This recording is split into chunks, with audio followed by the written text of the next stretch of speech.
दर्शकों नमस्कार, मैं हूं आपके साथ रोशनी और ये है एमएनएस न्यूज नेटवर्क और आप देख रहे हैं एमएनएस न्यूज टीवी। आइए देखते हैं आज की कुछ खास खबरें। एक्ट्रेस भाग्यश्री की बहन मधु मार्कंडेय का गंभीर अवस्था में मिली लाश।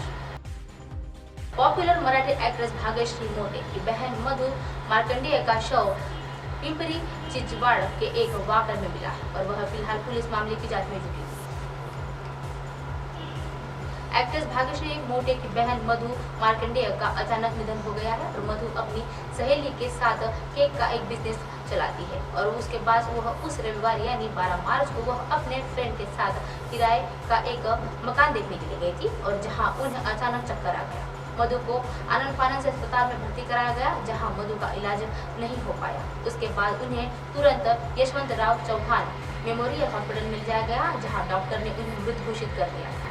वहीं दूसरी तरफ शव की हालत को देखकर पुलिस मधु की मौत की हत्या के नजर से देख रही है। उनके चेहरे पर कई गंभीर निशान भी दिखे हैं और ऐसे में मधु की मौत को संदिग्ध बताया जा रहा है। परिवार वालों ने वह लोग शव के उनकी हत्या की शक जताए रहे और पुलिस में जांच में जुटी हुई है और मधु के चेहरे पर चोट के निशान भी साफ साफ दिखाई दे रहे। वहीं प्रथम दृष्टया हत्या का एक संदेह भी जताया जा रहा है। भाग्यश्री मोटे अपनी प्यारी बहन की अचानक मौत पर काफी हैरान हो गई है। उन्होंने अपने इंस्टाग्राम पर उनकी और अपनी बहन की एक तस्वीर शेयर की है। भाग्यश्री ने अपनी बहन के निधन पर इमोशनल पोस्ट भी साझा किया है। उन्होंने लिखा है कि इस दुनिया को अलविदा कहती और मैं अपने शब्दों में बयान नहीं कर सकती हूँ और तुम मेरे लिए क्या मायने रखती हो और मेरी माँ बहन दोस्त और क्या नहीं और मैं तुम्हें सब कुछ समझती हूँ। तुम मेरी एक स्ट्रेंथ थी और मेरे पूरे होने का एक सेंटर था।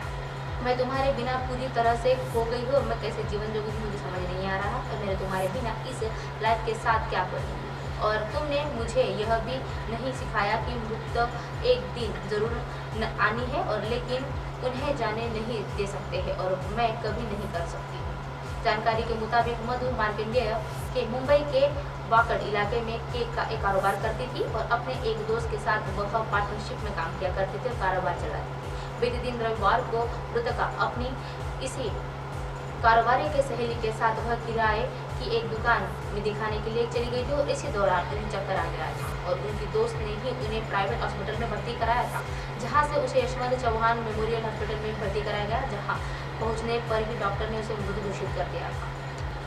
छेड़खानी का विरोध करने पर घर में घुसकर लाठी डंडे से पीटा और फिर किया निर्वस्त्र। उत्तर प्रदेश के आगरा जिले में छेड़खानी का विरोध करने पर लड़की को एक ग्रुप ने 30 वर्षीय एक महिला को कथित तौर पर मार पीटा है और निवस्त किया है।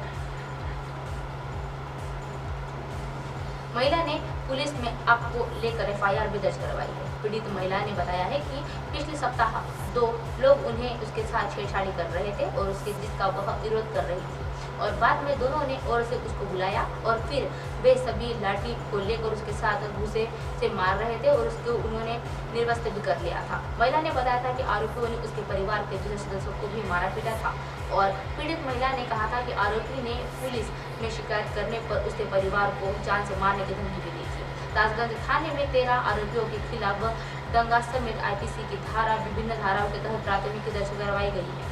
एसएचओ राजकुमार का कहना है कि घटना के सभी आरोपी फरार है और वह उनकी गिरफ्तारी का प्रयास किया जा रहा है। आगरा के 2 नाबालिग लड़कियों से रेप। आगरा में भी एक ऐसी घटना हुई जहां 2 नाबालिग के साथ रेप आया है। तो आइए जानते क्या था पूरा मामला। आगरा में महिलाओं के खिलाफ अपराध मामले में एक के बाद एक बढ़ते जा रहे हैं और सोमवार को ही 9 साल की एक नाबालिग लड़की के साथ ही उनके लहूलुहान हालत में देखा गया था और सड़क किनारे वह पड़ी हुई थी और उनकी बदहवासी की हालत में वह बिना कपड़ों के घर पर पहुंची और उसके परिवार सदस्यों को देखकर हैरान हो गए थे। उन्होंने उनकी सूचना पुलिस को दे दी और फिलहाल लड़की को अस्पताल में इलाज चल रहा है। ऐसा ही और एक मामला बीते सप्ताह सामने आया था जिसमें 15 साल की नाबालिग लड़की के साथ रेप उसे जंगल में फेंक दिया गया था। पुलिस ने इस घटना के 2 आरोपियों को गिरफ्तार कर लिया है। ऐसा ही और एक खबर सामने आई जिससे मां को रूबरू करवाना चाहते नौकरी से निकालने पर अधिकारियों ने उसे सजा दी है। आगरा के थाना मामला क्षेत्र में वह रेलवे से प्रतियुक्ति पर आए अधिकारियों के साथ मारपीट किया है और मारपीट के बाद अधिकारियों ने काम नहीं करने पर एक कर्मचारी को नौकरी से निकाल भी दिया है। इस पर पूर्व कर्मचारी ने अपनी स्थिति के साथ मिलकर सुल्तानगंज पुलिस में एफआईआर दर्ज करवाई है और वह फ्लाईओवर के अधिकारी ने रोककर बाकी से उसे डंडे से पीटा है। जान से मारने की धमकी देकर भाग गए थे और पुलिस आरोपियों की तलाश कर रही है। और वह सोमनाथ नीलकंठ सृष्टि ने वह जिला ठाणे महाराष्ट्र निवासी विक्रम बलेजा पूर्व रेलवे चीफ उन्होंने कहा था कि मुंबई मध्य रेलवे के तैनात थे और वर्तमान में प्रतिनियुक्त वह डीएसपी के साथ थे और DSCEIF के वह आगरा में JPM थे। और उसके बाद उन्होंने पुलिस को बताया था कि ऑफिस में काम करने के लिए वह सतनाम नगर सेक्टर निवासी कृष्णा बघेल को रखा गया था, लेकिन वह काम नहीं करता था और इस कारण उन्हें महीने पहले ही नौकरी में निकाल दिया गया था। और कृष्णा DPA अकाउंट के एक आशीष केरलवानी ने अधिक था और उन्होंने उसे नौकरी नहीं निकालने पर वह सिफारिश की थी। और 11 मार्च की दोपहर उसे 2:30 बजे वह अपनी एक्टिवा पर भागकर ताकीद देखने के लिए गया था। उसके बाद आरोपी ने सुल्तानगंज पुलिस वह फ्लाईओवर पर कृष्णा बघेल की स्कूटी पर वह जाने के लिए उनको कहा दिया था और आया था और उसके बाद उन्हें रोक भी लिया था। उनको बाद वह हॉकी और डंडे से उनकी मारपीट किया और वह किसी तरह से वहां से भागे और वहां से फ्लाईओवर के नीचे आने पर भी उन्हें पकड़कर आरोपियों को पीटा था और भीड़ उनके लिए जान से मारने की धमकी देकर वहां से भाग गए थे और इसमें उन्होंने काफी चोट भी लगी थी। और उनका कमला वह नगर पुलिस कृष्ण और उसके अज्ञात साथी के खिलाफ मुकदमा दर्ज कर लिया है। आरोपी की गिरफ्तारी का प्रयास कर रही है। बेटी के बेडरूम में आदमी लोगों को देख भड़का पिता, उठाई बंदूक।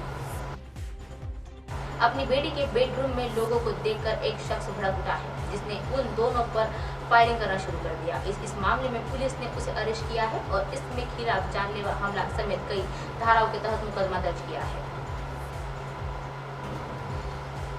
यह मामला अमेरिका के फ्लोरिडा का है, जहां 44 साल के आरोपी शख्स का नाम डेने विक्टर है और वह इनमें से अपने बेटी के बेडरूम में 2 लोगों को देखा था और उसके बाद वह शख्स नकेले हाथ में लिया था और यह देखकर वह आग में बुला हो गया, जिसमें दोनों पर फायरिंग कर दी और फिर खुद पुलिस को फोन कर दिया और जिसके बाद पुलिस ने उसे अरेस्ट कर दिया।